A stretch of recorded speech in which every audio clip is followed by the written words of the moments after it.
Il y en a partout, car dans ce village de vacances, tout a été pensé pour vivre comme en pleine nature.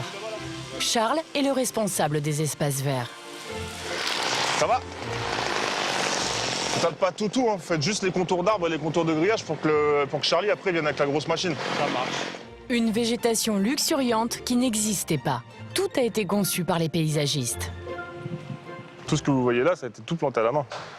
À l'époque, c'était qu'un champ ici. Voilà. Tout a été nivelé, replanté et imaginé. Car à l'origine, le lieu ressemblait à ça.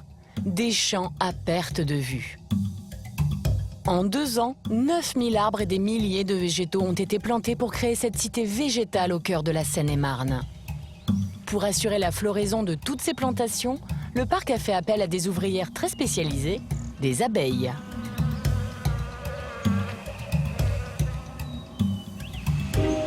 Régulièrement, Charles se transforme en apiculteur. Il vient vérifier le travail de ses nouvelles employées. Je soulève la plaque.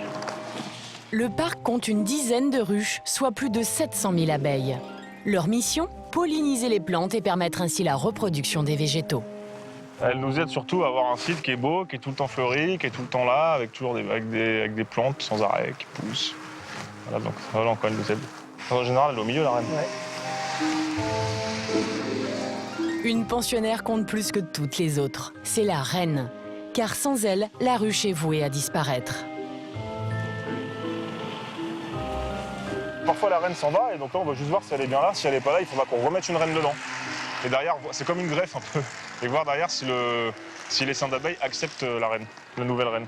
Si c'est une mauvaise reine, elle se fait tuer par les ouvriers. Voilà, c'est ça. Elle est là.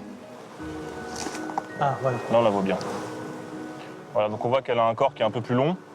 Et elle a un point jaune, du coup, pour la reconnaître. Donc là, on a une reine, en fait. Donc toute cette colonie travaille pour cette reine. Entretenir cette nature précieuse, c'est le credo du village. Mais malgré tous les soins apportés, Charles doit parfois prendre des décisions radicales. Il est appelé en urgence sur l'aire de jeu. Un arbre doit être abattu. Ça va? Ça va.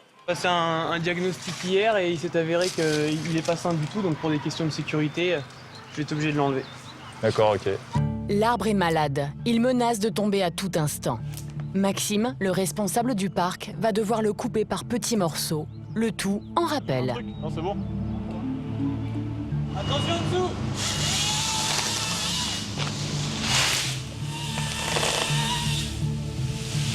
Abattre un arbre, un acte que ces amoureux de la nature n'aiment pas réaliser. Mais cette fois, il en va de la sécurité des clients. Voilà, l'arbre a été démonté du coup, donc en fait il n'y a plus de risque pendant une forte tempête qui tombe sur le parking, qui tombe sur quelqu'un ou qui tombe sur une voiture, tout simplement. Maxime avait vu juste, l'arbre était bien malade, le tronc est littéralement rongé. Tant qu'on peut voir à l'intérieur de l'arbre, on regarde, le champignon en cause c'était ça en fait. C'est ça qui a fait qu'il a fallu abattre l'arbre, parce qu'après ça amène à pourrir et du coup à tomber. Voilà.